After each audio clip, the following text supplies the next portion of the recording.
আসসালামু আলাইকুম সুপ্রিয় ভিউয়ার্স, আশা করি তোমরা অনেক অনেক ভালো আছো। যে যেখান থেকে দেখছো এবং শুনছো সবাইকে স্বাগত জানাচ্ছি ফারুক ক্লাসরুম ইউটিউব চ্যানেলের পক্ষ থেকে। আজকে তোমাদের সাথে আলোচনা করব তথ্য যোগাযোগ প্রযুক্তির চতুর্থ অধ্যায় ওয়েব ডিজাইন ও HTML এর একটি মোস্ট ইম্পর্টেন্ট একটি টপিক, তা হচ্ছে আমাদের ইমেজ নিয়ে। ঠিক আছে, তা হচ্ছে আমাদের ইমেজ নিয়ে। ইমেজের অঙ্কগুলো করতে গেলে আমাদের কি করতে হয়? ইমেজের অঙ্কগুলো করতে গেলে আমাদের একটি সূত্রের সাহায্যে অঙ্কগুলো করতে হয়। চলো ইমেজ সম্বন্ধে আমরা বিস্তারিত জেনে আসি।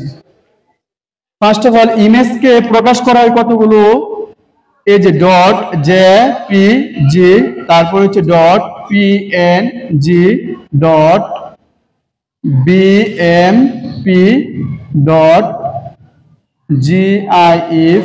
কারো নামের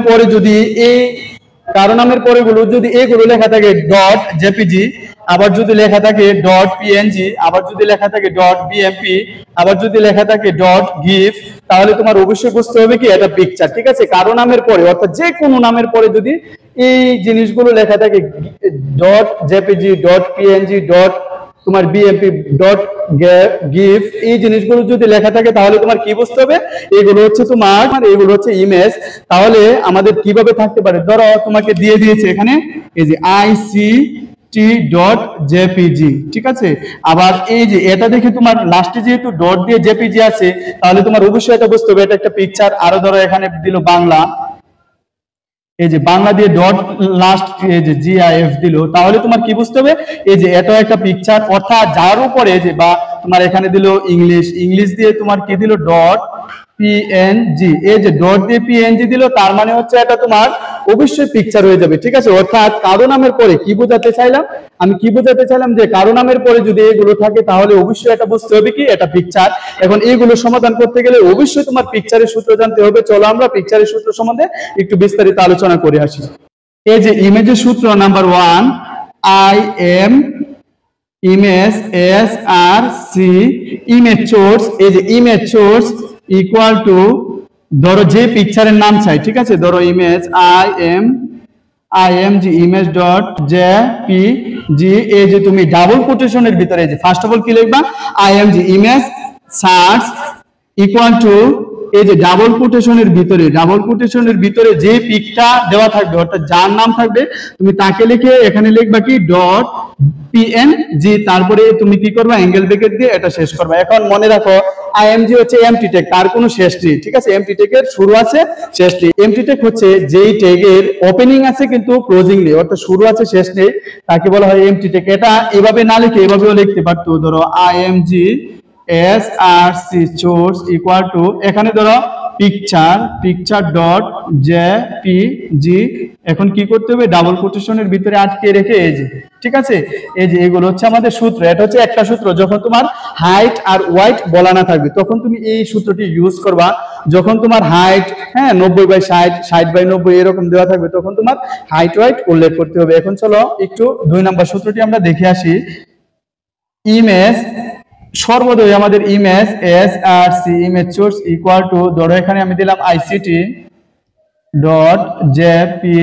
অর্থাৎ যার নামের পরে এগুলো থাকবে সেই পিকচার হয়ে যাবে। ঠিক আছে, image source equal to ICT.jpg double কোটেশনের ভিতরে রাখবা, তারপরে তুমি ওয়াইড দিবা, WIDTH, ওয়াইড মানে হচ্ছে প্রস্থ, ধরো আমি এখানে 200, আর হাইট, ঠিক আছে, HEIGHT, হাইট আমি দিলাম হচ্ছে তোমার 250 দিয়ে আমি শেষ করলাম, এই যে শুরু করলাম। অর্থাৎ এই যে image source equal to ICT.jpg, এখন তোমার যদি 300-200 পিক্সেল আকারে দেওয়া থাকে তাহলে তুমি এখানে লিখবা কি কোনো কমা হবে না কোনো জায়গায়। ঠিক আছে, ওয়াইড মানে হলো প্রস্থ 200 থাকবে ডাবল কোটেশনের ভিতরে, তারপরে হাইট মানে উচ্চতা, এই যে 250 বা যতই বলা থাকুক তত তুমি লিখবা। ঠিক আছে, ডাবল কোটেশনের ভিতরে। আশা করি সূত্রটি বুঝতে পেরেছো। এখন তোমরা এটা ভিডিওটি পজ করে এই সূত্রগুলো খাতায় লিখে একটু মুখস্থ করে নাও, তারপরে আমার সাথে সাথে আবার অনুশীলন করো, ইনশাআল্লাহ খুব ভালো হবে।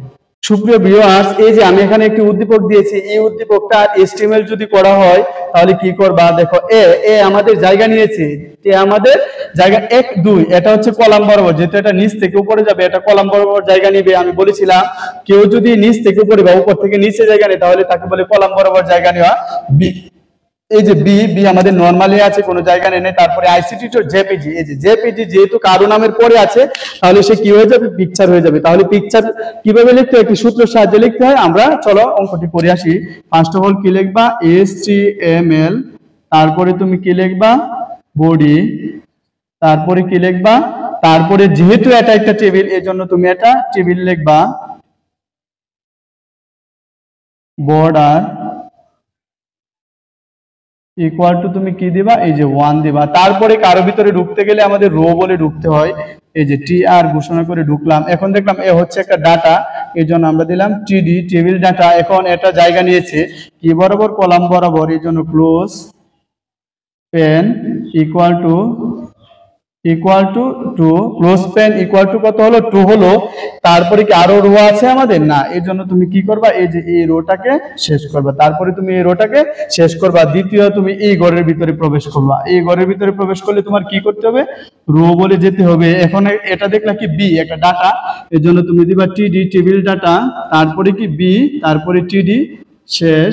তারপরে হচ্ছে যে ইমেজ ডট জেপিজি, এই ঘরে আসলে এটাও একটা ডাটা, এই জন্য দাও TD।